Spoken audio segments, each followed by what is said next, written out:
Realty Rant is for informational and entertainment purposes only. Opinions are those of the speakers. No person, company, or entity is being singled out or accused. Hosts and affiliates are not responsible for actions based on this content. Hey, I'm Vincent Arcuri. Welcome to another episode of Realty Rant. Today, we're going to talk about some of the games real estate agents are playing with consumers that are costing you a fortune. Once again, buckle that seatbelt extra tight because I'm going to ruffle more feathers today. This is the Realty Rant with Vincent Arcuri. No fluff, no sugarcoating, no holding back. After decades in real estate, Vincent has seen it all. Tune in as he cuts through the noise to share the trends, tactics, and truths you won't hear anywhere else. The show starts now.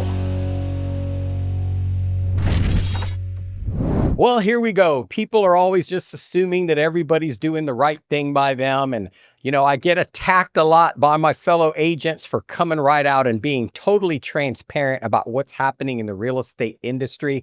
A couple years ago, the whole industry was sued by the Department of Justice came after the real estate industry for some issues, and there was a $500 million settlement. So to pretend that everything is being done above board all the time, that's not in the best interest of the consumers. Somebody's got to call this shit out to the consumers and tell people what's happening. So let me talk to y'all. Let me give you some real talk here about what's happening in the real estate industry.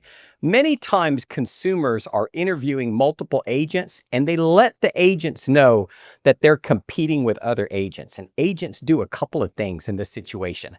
If they don't have a really good marketing plan, or they're a less experienced agent, or they've got a real poor track record of selling, the first thing that they want to do is they want to try to buy the listing. And what that's in the real estate industry, buying the listing means if your home is worth $500,000, this agent might suggest a listing price of $540,000 or $550,000, whereas the other agents that are coming in at around market value to give you the best chance to sell.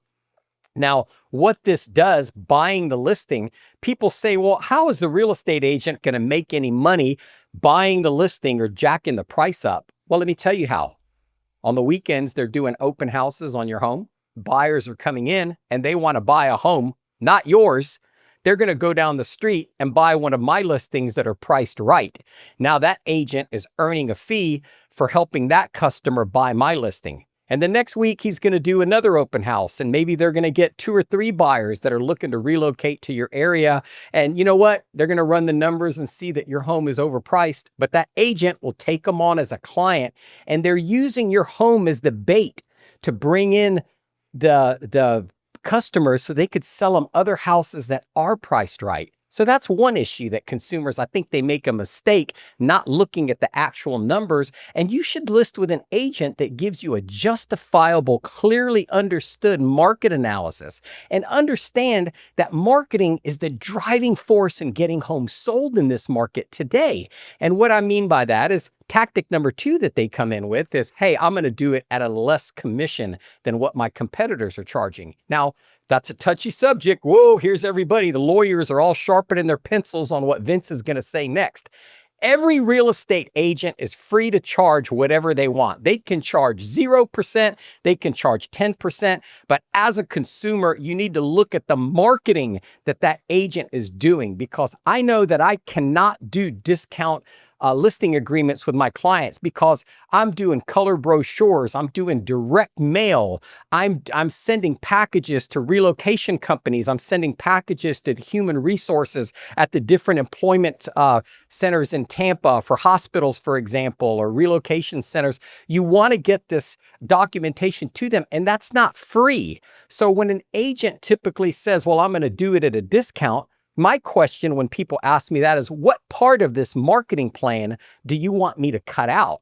So that's another aspect. So you really need to look at, number 1, the price that the agent is, because there's one thing that I think that you need to understand. In this market, in 2025, 2026, a home that is priced right, that doesn't have any marketing, probably won't sell.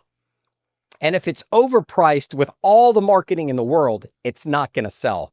You need to list with an agent that gives you a bona fide, realistic price to position your home to get the most activity, and that has it priced right and has the marketing in place. Because listen, the more people that are looking at your priced right home from the marketing, the more lookers you're going to have, the more traffic you're going to have, the more offers you're going to have, the higher the sale. So a lot of consumers make the mistake of stepping over dollars because they're looking at the pennies that the agent is offering at the other end of the rainbow. So you really need to really take a hard look at the marketing and the market analysis. And you know what? After the break, I'm going to go over ways that you protect yourself and to make sure that the agent is doing right by you. So stick around. I'm going to give you some solutions to these problems. This episode of the Realty Rant is brought to you by TampaPad.com, your one-stop resource for all your real estate needs. Whether you're buying, selling, or just looking for expert advice, TampaPad.com has you covered. Now back to the show. Welcome back. Well, as promised, I'm going to give you 3 things that you need to understand when you're listing your home with a real estate agent. What you need to do to make sure that you're putting yourself in a position to win. Number 1, make sure that the agent prepares a justifiable, clear to understand market analysis on how they came up with that price, where you as the consumer yourself can look at it and be in agreement with the agent, because it is so simple to understand the numbers and you understand that the real estate agent is shooting straight. Number 2, you want to ask them about the marketing of your home and provide you with recent samples of what they've done with other properties, and be specific and ask, where are these marketing materials going to, and make sure they're just not posting it on Facebook and keeping their fingers crossed and hoping that it sells. And the third thing that we're going to ask them to do is to ask for references. A lot of real estate agents, and myself included, will say, hey, if I sell the listing myself, I'm going to provide you a discounted service, because at that point, I don't have another real estate agent that I'm compensating. So I will say, hey, I can put that into the deal and make this a win-win for buyer and seller. But you want to ask for references, because everybody says it, but everybody's not doing it. You got to be aware that they may get another agent in their office to write the offer, or a friend of theirs from another brokerage to write the offer. And that's something that you really want to be careful with. And it happens, unfortunately, in our industry. So I want you to say, give me a list of people that you've actually done this for recently, so they can see that you've got a track record of success with your marketing and that you do what you're going to say you're going to do. So a lot of people in the industry, I know in Tampa, I'm known as a tough negotiator on my deals, and a lot of people have a little bit of an attitude towards me sometimes. But one thing is true, is that my customers know that I'm looking out for their best interest, trying to get them the best deal. And the people that list their house with me, I'm trying to get them the most money that the market will allow us to get. Honest, fair, and balanced. And that's the way I conduct my business. And to my fellow real estate agents out there, I'm asking you, would you list with yourself? You look at the 3 things that I just outlined here and ask yourself, am I prepared to answer these questions honestly? And if not, what can you do to prepare yourself to be in the position to win with these clients, to elevate your marketing and elevate your sales portfolio so you can win? You know, last year they said 70% of the real estate agents didn't even have a closing. I think it's important that real estate agents educate themselves and learn from these podcasts like this and put yourself in a position to win. And if you wouldn't list with yourself, ask yourself why and how you can improve and become a better real estate agent to serve the public. Hey, feel free to make comments here, whether you agree or disagree. I'm not deleting anything. I'm letting the conversation flow over here. So feel free to fire away if you disagree with anything that I say. This is America, freedom of speech. So fire away. I'm Vincent Arcuri. Thanks for watching Realty Rant.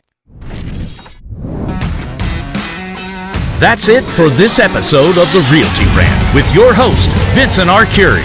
Thanks for listening. Subscribe now and follow on all social platforms so you never miss the real insights. And we'll see you next time on the Realty Rant.